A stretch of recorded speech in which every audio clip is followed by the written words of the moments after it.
live with the session. وفي البداية يعني ودي أعطي فرصة ونرحب بأختنا نديمة اليحيى, الفounder of Women Spark, and we're collaborating with Women Spark on hosting منى عطايا اليوم.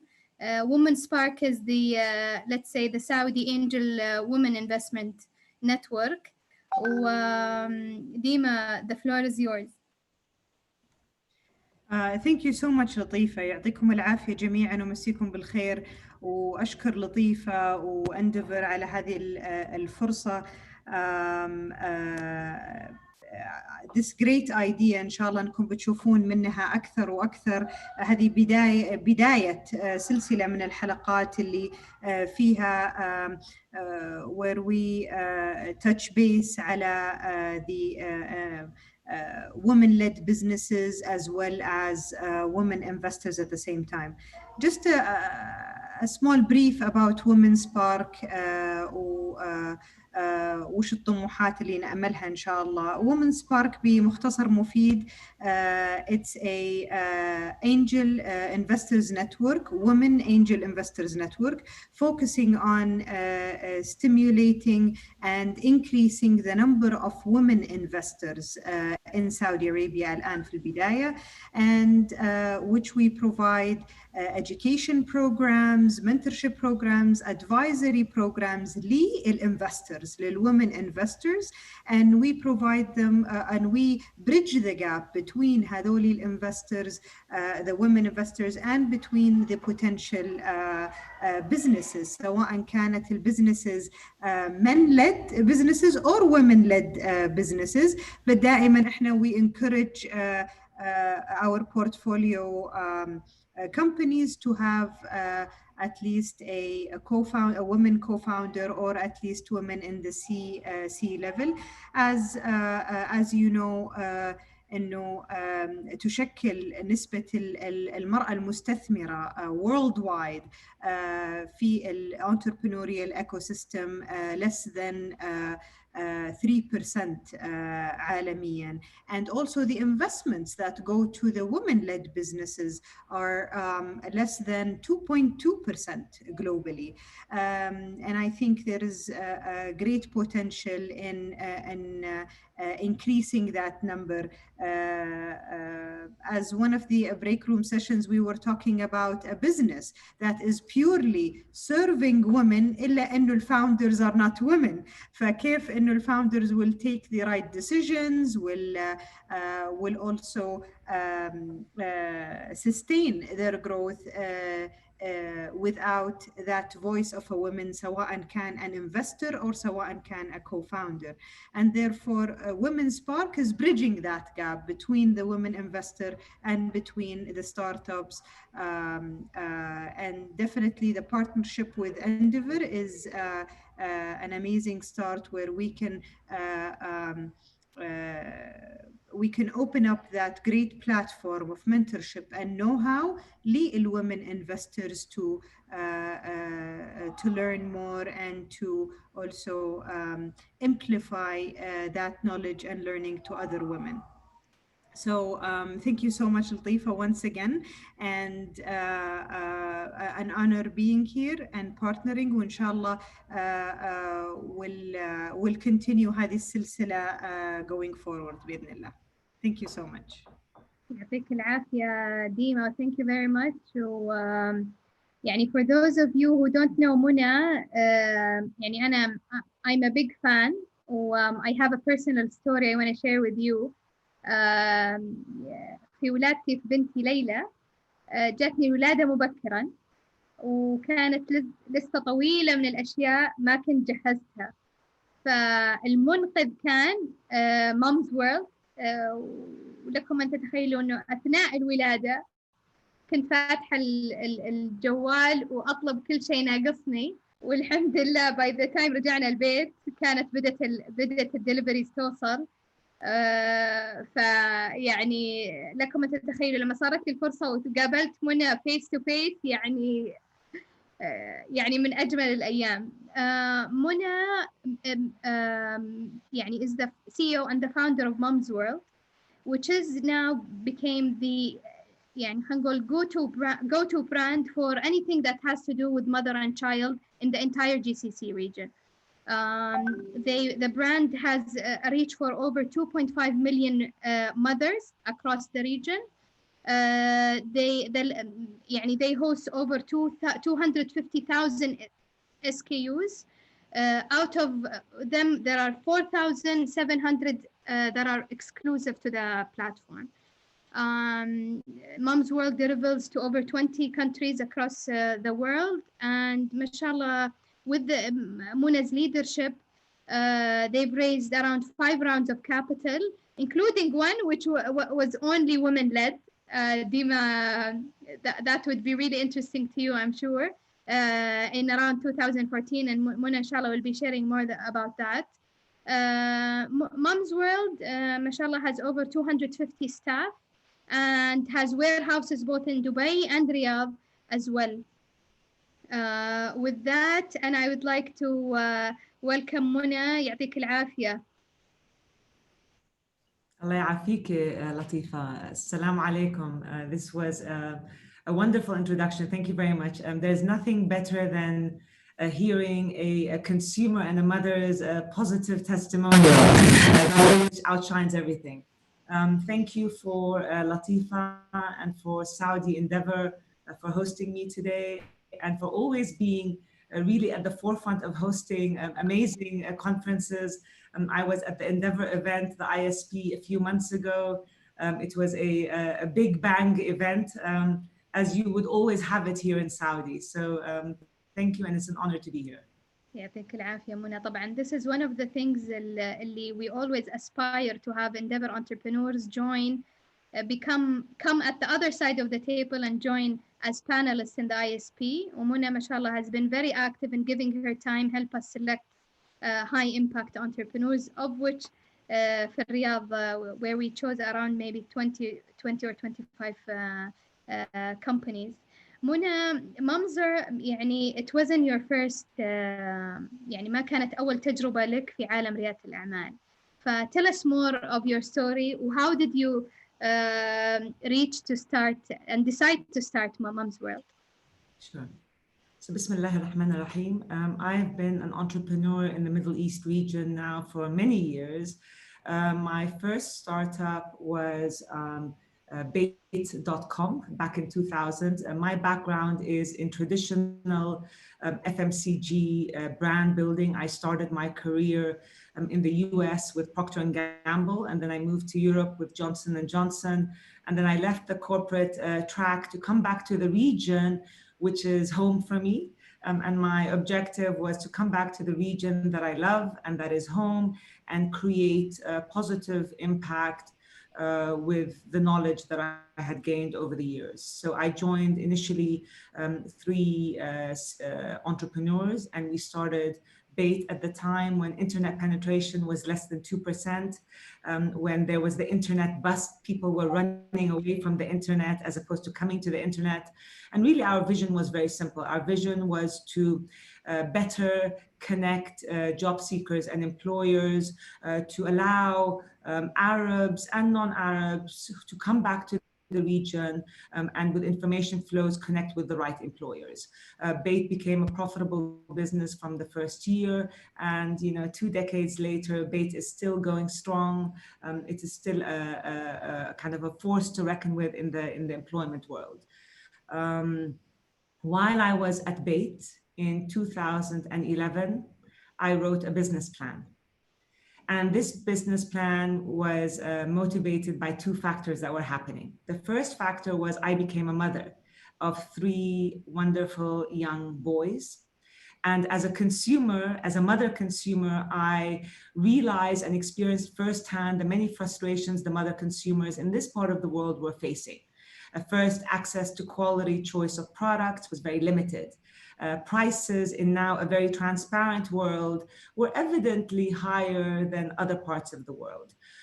Third, this is an Arabic first region, yet Arabic content and Arabic community did not exist for this customer. Fourth, we have a region that is very fragmented.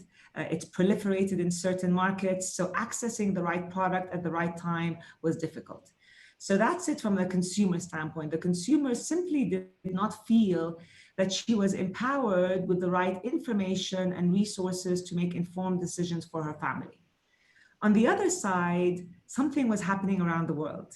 E-commerce was exploding. The customer, the retail customer was changing. E-commerce was a $1.6 trillion industry. It was the biggest trend of the decade, and it was only going north. And the reason for that was simple. Customers were changing. The consumer wanted convenience. She wanted transparency in price, transparency in information. She wanted easy access. And for all those reasons, we saw this trend exploding around the world. But the Middle East region was still very far behind. And the less than 2% of e-commerce was mostly electronics. So we believed that if we could merge the growing trend of the world, which was e-commerce, and that was still very nascent in this part of the world, with the unmet consumer needs, we could actually solve the mother challenges. And we could create a platform that would become the indispensable online extension of a mother's life. And we could empower mothers to make the most informed decisions for their families through e-commerce. You empower a mom, you empower a child, you create an e-commerce platform that makes sense, you change the ecosystem. And that really was our vision. We started that in 2011. We have been the leaders in the space since then. And so I've given you kind of a quick introduction or a long introduction, Latifa. So over to you. Mona, did you start Mom's World on your own, or did you have co-founders? So I did have a co-founder, and she's amongst us here today. Her name is Lina Khalil. Lina is someone that I've known since I was very young. She's a graduate from Oxford in the UK, and she was based in Riyadh. So it was very important for me to find someone in Saudi, because I knew then what I know now, and that is Saudi is the single most important market in the region. It's that simple. So it was very important for us to tap into the Saudi consumer, the Saudi demographic, the psychographic, and to do that from inside. So Lina did start with me from day one while she was based in Saudi. And she was really the first woman to kind of tap into the e-commerce ecosystem from Saudi back then. MashaAllah. And Mona, when did you realize you needed to attract investment? So e-commerce is a capital intensive business for two reasons. One is it requires a lot of enablers to make it work. So you need technology that is seamless, that is functional. You need a whole ecosystem of pickers, packers, talent, warehouse staff, etc. And all of these enablers have to come together to allow for a seamless customer experience. So we knew very early on that we would require capital in order for us to drive forward. However, it was very important for us to raise capital with a very keen eye for profitability from the first few years.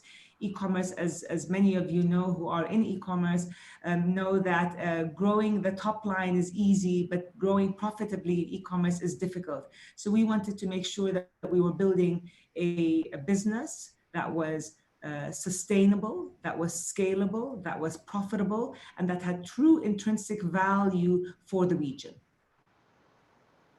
يعني tell us more about your experience with them, يعني choosing the right investor, and يعني were there aha moments in that journey? يعني you've led 4 rounds, and I'm sure يعني each one was different. Sure.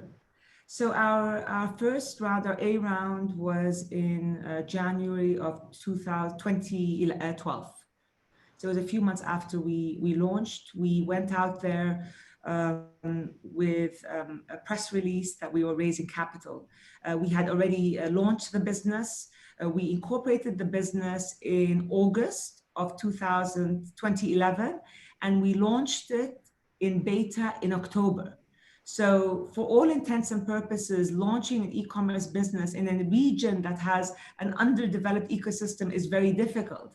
Yet we wanted to be first, we wanted to be the pioneers, and when we set our mind to it, we wanted to run full speed ahead. So when we launched the business, we started setting up the fundamentals, and we already had some strong momentum by January. So we were oversubscribed with term sheets within a few weeks. We selected the investors that made the most strategic sense to us. We were interested in strategic connection, not financial connection. We wanted the capital, but capital is not enough. You need smart capital that will not only open doors, but is aligned with your vision and is with you for the long term. So we locked in super angels, a couple of super angels, as well as an institutional retail conglomerate out of Kuwait. That was our A round. And then a year later, we wanted to involve the women of the region, because we are a business that ultimately is here to empower women. And we knew that many women in the region wanted to be part of a success story, wanted to have ecosystem impact, but had perhaps didn't have the opportunity. Either they were mothers who were at home who didn't have the opportunity, or they were professionals who had limitations. So we went out there and we invited women, and we interviewed, I think, around 300 women in the span of 2 weeks. And then we locked in 8 women investors who came in at a discounted round. And these 8 women investors till today remain our eyes and ears into the market. They are our voice, and we are growing the way the women of the region want. And this is how you build value. You build value by listening and dialoguing with your customer from the first day. We're not building a business that is only a financially viable business. We're building a business that has intrinsic consumer value. And this is why we continue to lead 9 years later.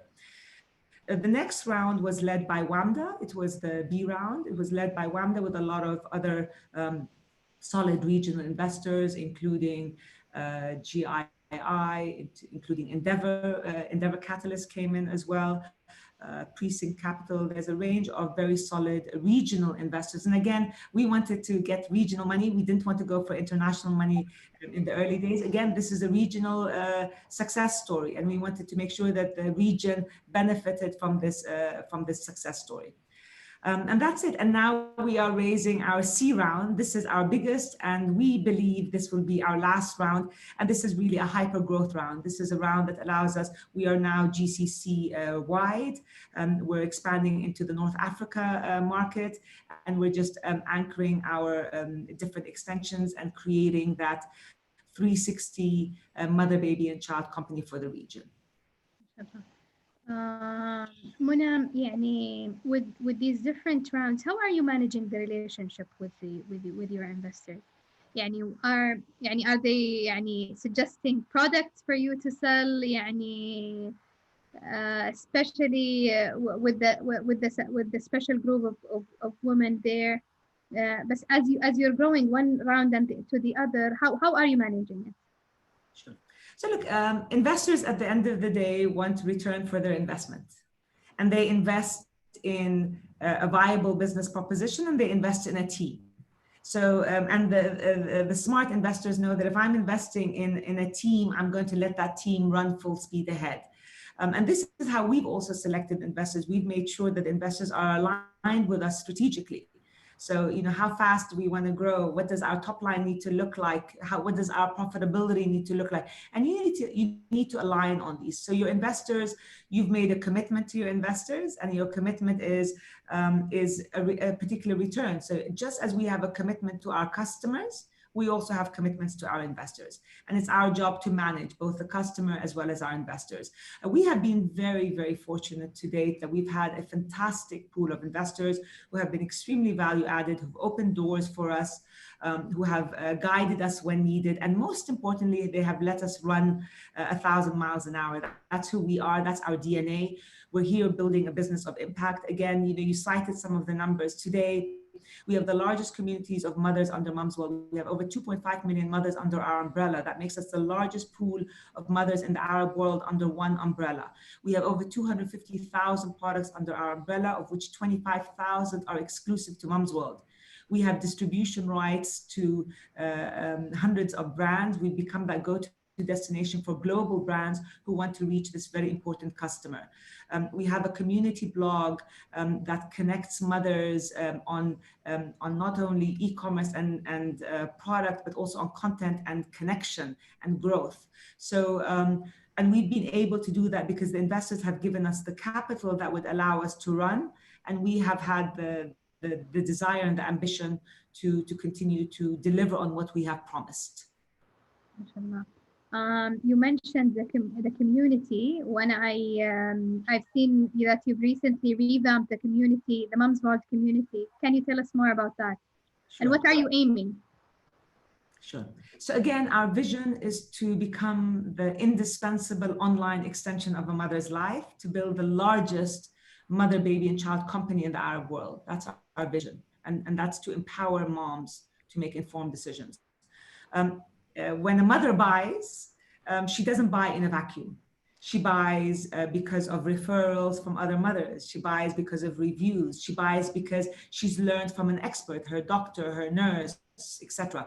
So we have created that community that complements and supplements her e-commerce experience. And really, this is one of Mums World's biggest points of advantage today. So if you go in the UAE, for example, we have affiliations with 96 schools, nurseries, and hospitals. So mothers today in the UAE, when they walk into their school, they have a Mums World banner. When they walk into their pediatrician, the pediatrician says, hey, have you checked out what Mums World has? So that type of endorsement takes the brand to a very different level. It gives it equity, it gives it strength, and most importantly, it gives us an advantage in the region that allows us to widen our gap between us and any other player in the market. So community is key. Community is how we engage, how we dialogue, and how we create a long-term relationship that is profitable with the customer. Great. يعني منى, I'm sure يعني the last 3 months or 4 months when the COVID crisis يعني broke has been يعني a tremendous roller coaster ride. يعني tell us what happened with Mums World. How did you react on the team side and also on the customer side? So look, the COVID pandemic came like a splash of water on all of us. Suddenly we had an ecosystem where the demand went from, so just to give you perspective.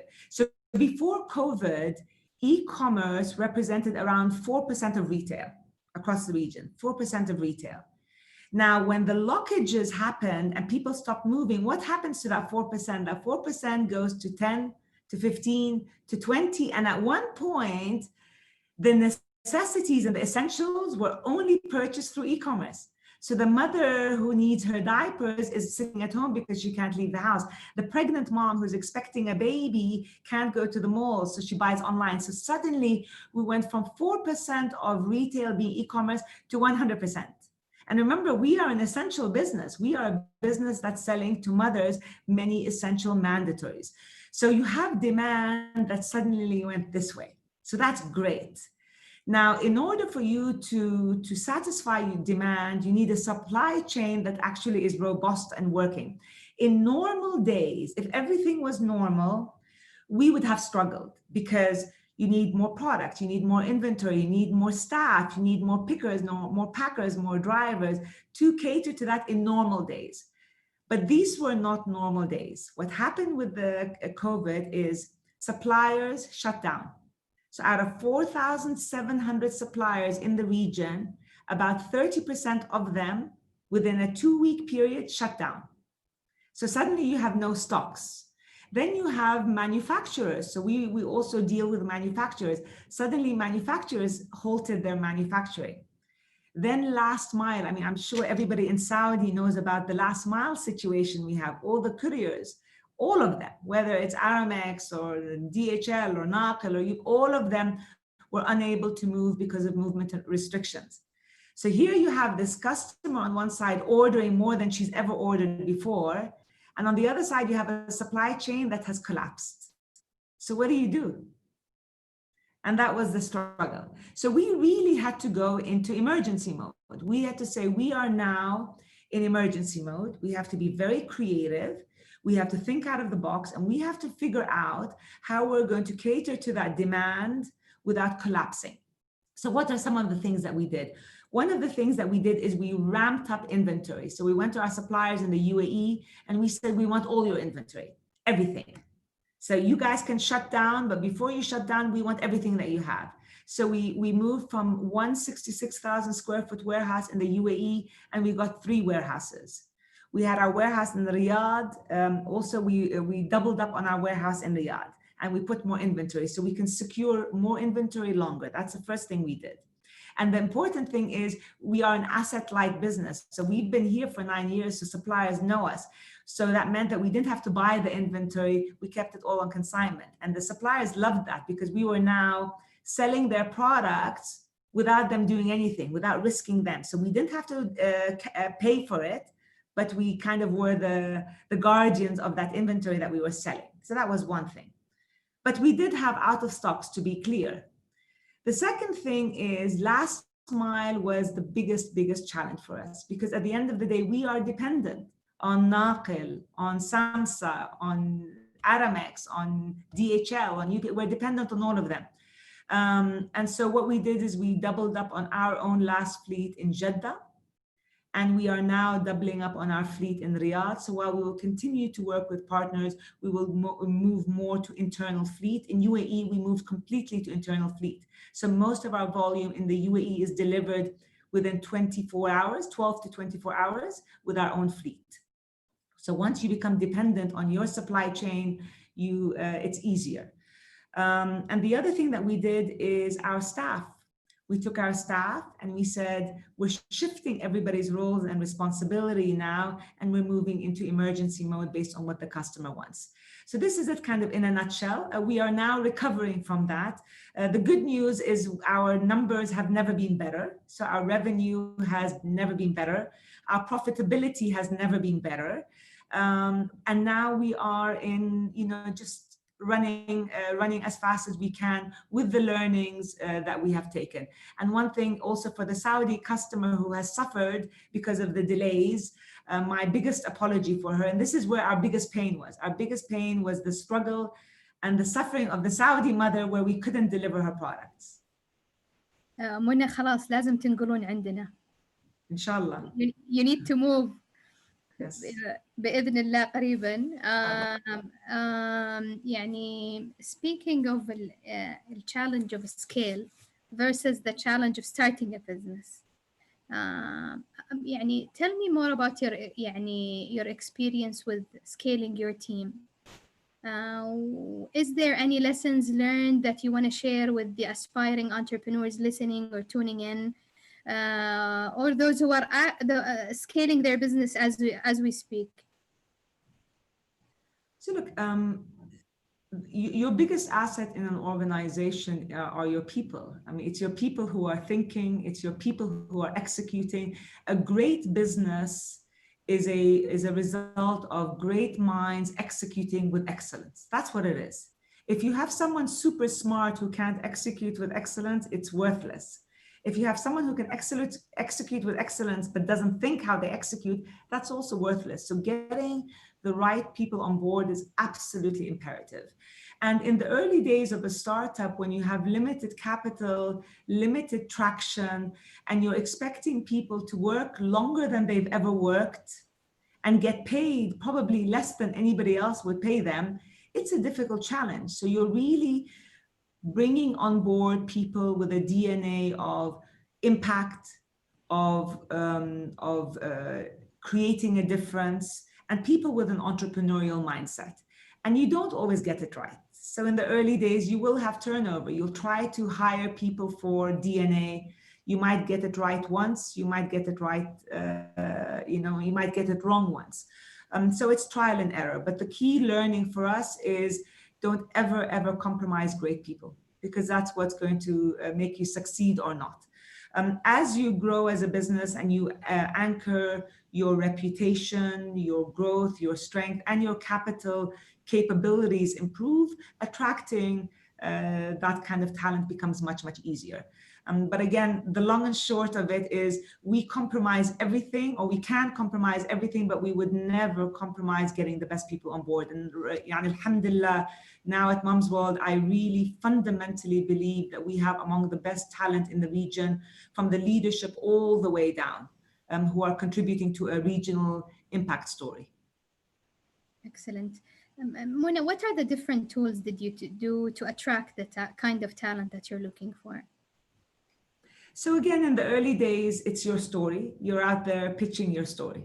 So the only tools you have is your narrative and your personality. That's the tool. And I think Endeavor will laugh, because we've been part of Endeavor for a while now, from the very early day, and this has always been something that we've gone back to Endeavor saying, we just want the best, and it is your narrative. Now, obviously, we use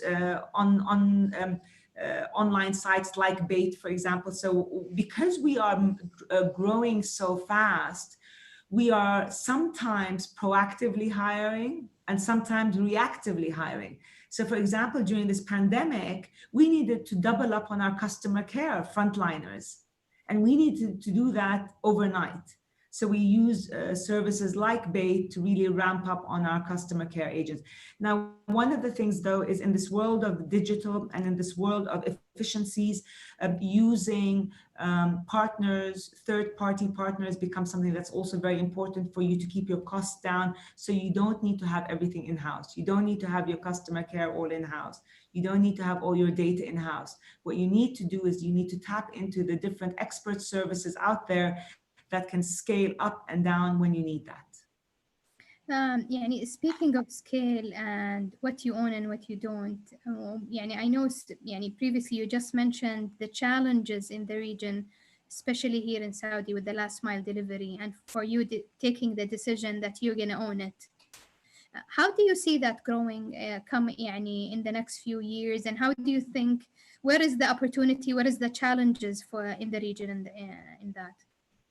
So look, I'll start by saying the opportunities in the region are incredible. They are exponential, and Saudi particularly, the opportunities are tremendous. I mean, just to give you perspective, to share some numbers with you. So we decided to ramp up into Saudi in 2018. Okay. In 2017, Saudi represented about 20% of our business. By the end of 2018, Saudi was around 50% of our business. Now Saudi is the bulk of our business. So and by the way, if you look at how much marketing we're doing in Saudi and how much infrastructure we have in Saudi, it's nothing compared to what we have in our core market, which is the UAE, which shows you the upside potential of Saudi is untapped. So if we do in Saudi what we're doing in the UAE, which is having our own infrastructure, a hybrid last mile, you don't have to have all the drivers as your own, but you need to have on the ground partners like we do in the UAE. So you have your own fleet and you have partner fleet that work with you. Suppliers in Saudi, sourcing from suppliers in Saudi as opposed to sourcing from outside.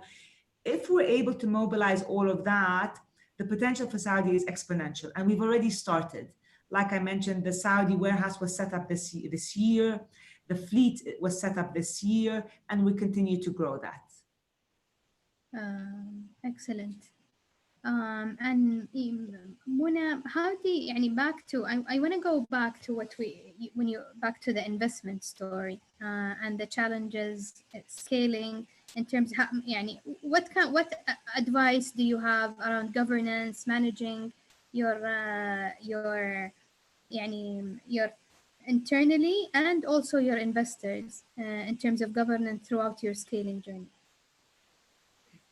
So For us, our board has we've had one kind of change of the board structure since we launched. We've had the same board for the past now 5 years. We've had additions to the board, but the initial members are still there. Again, I come back to saying your board has to constitute investors who are aligned with your vision, aligned with your growth trajectory, commitment, and can add value. And that's, that's the key. And advice for investors, again, like I said earlier, we are now closing our C round. We're talking to several investors, and our decision, which is now on the table, is really going to be based on, is this the investor that's going to run with us to the finish line to create a big regional impact story? Are they aligned with our vision? Do they have the capital to support us? And do they want to support us? And again, just remember, e-commerce doesn't grow at 10% and 20%. E-commerce is growing at double and triple digits. So you are in hyper growth mode with a lot of variables. So you need the kind of investor who understands that and wants to be part of that kind of scale. ما شاء الله. طب يعني tell us more, why did you decide to dedicate a round for women? يعني what was the story behind that decision? Sure. So again, we are a business launched by women. It is a business for women. It is a business to empower mothers. We're not excluding fathers. Fathers are very, very important. Fathers are part of the decision-making, a big part of the decision-making, and they are instrumental to parenthood. But at the end of the day, the mother is at the front line. And in order for us to serve her better, we need other mothers to be our eyes and ears into the market. So like I said, this business is a business that's creating value for the region. How do you create value for the region? You're constantly talking to the customer. And these women investors, what we wanted to do is we wanted to get women who, for example, out of the 8 women that we selected, 2 of them are stay-at-home moms. So they're not working. They decided, khalas, I have children, I need to stay at home with my children and I will not work, and that's fantastic. That's the hardest job in the world. So they are 2 of our investors. 2 of our investors are actually investors, believe it or not. They have their own VC. One of them is a doctor. One of them is in media. So very, very, very diverse group of women that adds a different flavor to our kind of understanding of the consumer out there. Excellent. يعني speaking of mothers, منى, يعني how are you managing building يعني a high speed, high impact business while still being a mother to 3 beautiful children, ما شاء الله? So look, I think the question applies to me as a mother or a dad as a father. At the end of the day, raising children is very difficult. Building a business is very difficult. The entrepreneurial track is very difficult. It's probably the most difficult. It was a decision that I chose for myself. It was the fate that I laid out for myself, and I did that very clear years ago when I first started Bait. And I remember when I left the very cushy corporate world, where I was paid a lot more, I was a lot more secure in my job. It was easier. And I left that with a very clear understanding. And that is, as Muna Ataya, what is important to me as a human being, what is important for me as an Arab from the region, for the region, is to come back to the region and use the education and the experience that I have gathered over the year to try and turn the needle in a region that I love, in a region that's for my children, and to create regional impact. And I knew there was opportunity. I knew I had the capability to create opportunity, and that's what drove me. So, as an entrepreneur, you never think of failure is not even something that you think about. Your success is your journey. Your success is saying that I'm going to take the Middle East region and I'm going to do something that's very positive for this region. Creating jobs, empowering women, pioneering something that no one had the desire or the courage to do. All of these are important stories and are important narratives. And that's the decision I took. So the answer to your question is, it's not an easy path, and it's not a path for everyone. Do I work a lot? I work too much. Is it hard? It is very hard. Are my children compromised? Never. Are my customers compromised? Never. It is a balance, and you learn how to balance as you mature. يعني amazing. Muna, I remember I was يعني part of a talk where you mentioned your story about your kid and how يعني you were so proud of him being independent when he wore the bow tie. Do you remember that? Do you want to share it? So look, my three boys, I have my older two boys are يعني ما شاء الله كبروا. They're 16-year-old twins. So the older two are bigger than me. They're young men. They're no longer babies. And my youngest is 12. And I think the story I will share is, for me, the tipping point to launch Mum's World was actually a story. And just like everything, بالدنيا,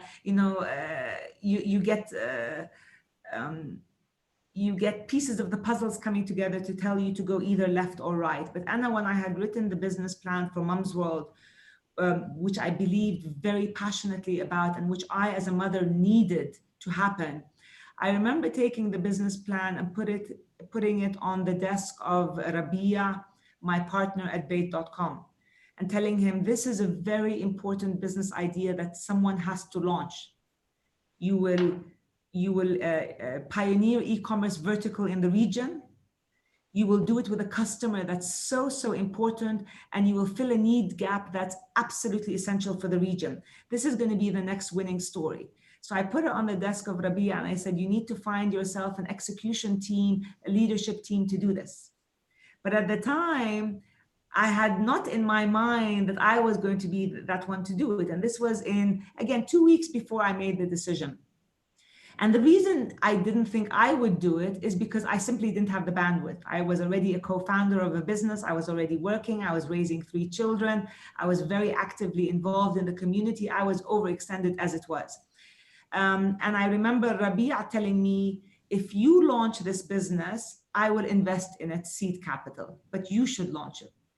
And I remember fast forward 2 weeks later, I was standing in my community looking at my twin boys downstairs, standing side by side. They were 7 at the time. And they had been asking me for many weeks for a bike, because every child in the community was riding bikes every day in the afternoon. And my 2 boys were the only boys who didn't have a bike. But I know nothing about bicycles, nothing. How do you buy a bike? What do you look for? What kind of, size? And I didn't have the time. So that day, as I was looking down at my children in the community, all of the children were riding their bikes, and Tariq and Sufyan were standing there hand in hand, just very sad and very distraught that they were left out. And I remember running down the stairs, putting them in my car, driving to the nearest mall, going into the shop, which was Go Sport. And I told them I want 2 bikes for twin boys age 7. And they gave me 2 700 dirham bikes. And I thought, what a ripoff, 700 dirham bikes for a 7-year-old that will, break after 2 weeks. I feel robbed. And I said, give me some choice. What's my choice? And they said, there is no choice. This is the only bike we have for 7-year-olds. And at that point, I realized that this was not the first experience where I was not empowered as a mother. I was unable to have choice. I was unable to have fair price. I was unable to have convenient access. And that was my tipping point. I picked up the phone and I told Rabia, I'm the one who's going to do this, and I'm going to create an impact with the mother community to make sure that this doesn't happen on a broader scale to mothers. And I've been shopping on Mum's World for the past 9 years, everything that I need for me and for my children. ما شاء الله, very very inspiring story, Muna. يعطيك العافية. we have 10 minutes more, and maybe I've exhausted you with my questions, but I want to open it up for others who are joining this call for Q&A. Whoever wants to ask Mona, the floor is yours. Please go ahead.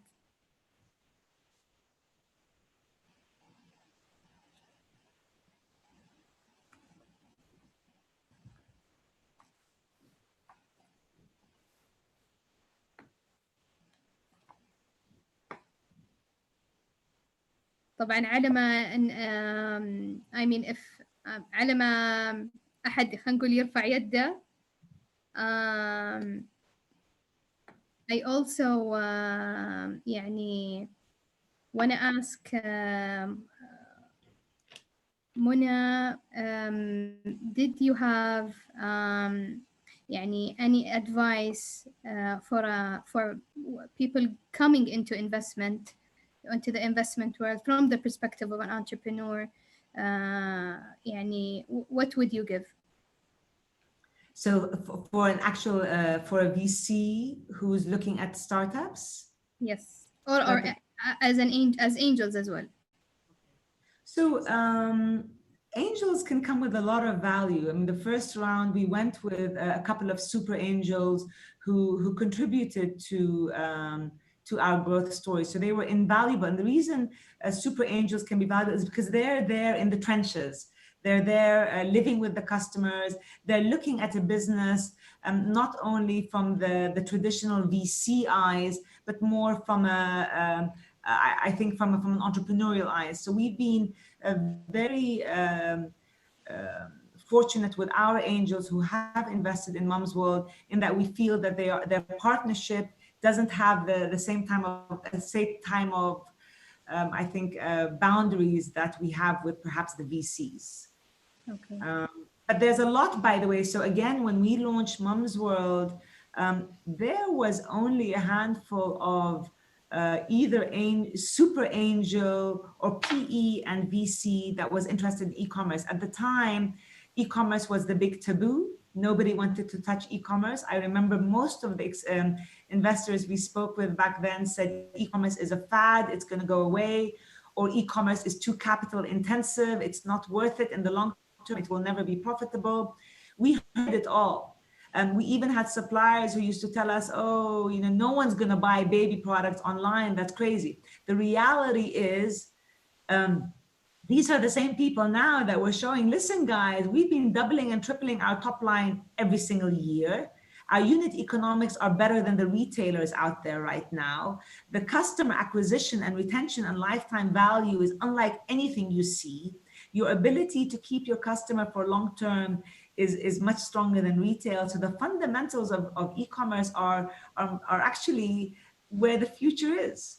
And that's, I think, what the VCs are beginning to see now. Yes, it is capital intensive because the ecosystem is underdeveloped. But insofar that you can develop your own ecosystem, it is a viable, profitable, scalable, and sustainable business model. And I think verticals like Mom's World have proven it. And just one thing I will mention, we haven't created the vertical space out of a vacuum. The vertical e-commerce space is globally proven. It is, and not only is vertical space proven from a volume, but it is the profitable line. So it's easier to be profitable with verticals than it is with horizontals. The customer lifetime value with verticals is longer than with horizontals. And there are many, many success stories of exits, of IPOs, of M&A globally for verticals. So, we have searched and reapplies, and we did our homework before we went down this path. Excellent. I see Mohammed Ashmawi raising his hand. Mohammed, do you have a question? Yeah, the question was maybe when I just answered part of the question at her speech, but I would imagine that probably you had an idea to spread into other verticals. Maybe someday at night you're just saying, oh, it is, the same product, the same platform, let's say, the same logistics, why not to add another vertical? So how do you see the impact of this specialization into one vertical on the scalability of your business? And the second part is, what other verticals do you see that are still an opportunity now in 2020 for e-commerce? Great, thank you for that. So for us, we are tapping into the women customer in the home. So we're tapping into the gateway into the household, the window into the household, which is the woman and the mother. She's the one today in the region making most of the decisions for the household. Once you tap into her and create trust, create a relationship, then your ability to scale her up to other cross verticals becomes much, much easier. So, and I'll give you an example. So during the pandemic period, so we are laser focused on the mother, baby, and child segment. We get the mother from the time she is pregnant, usually in her third trimester, all the way to preteen, which is 12 years of age. So we have that customer for about 13 years. That's a very, very long window of opportunity. During that period, she has a lot of needs. She has her pregnancy, maternity clothes, she has the safety things for her home, and she has everything that's related to baby, then she has school.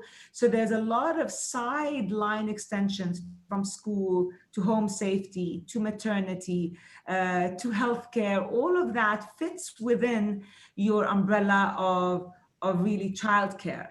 So the long and short answer is we have a big enough customer category base right now, not only to keep us very, very busy and focused, which we have to be focused, but also with huge upside revenue potential. The most important thing with verticals is you need to be laser focused in what you're doing, because you need to establish expertise, depth, and breadth. This is something that horizontals are not interested in, because this is what you're looking at only. And again, I will say that once you reach that mother consumer, if you want to then side and line extend to other things, it's easy to do. You can cross-sell and upsell, which we have already started doing with Moms World. And the last question you asked me in terms of what other verticals are available, look, I think the region is ripe for opportunity right now. I think this pandemic has changed the way the consumer is. The consumer of today is looking for convenience, access, transparency in price and information.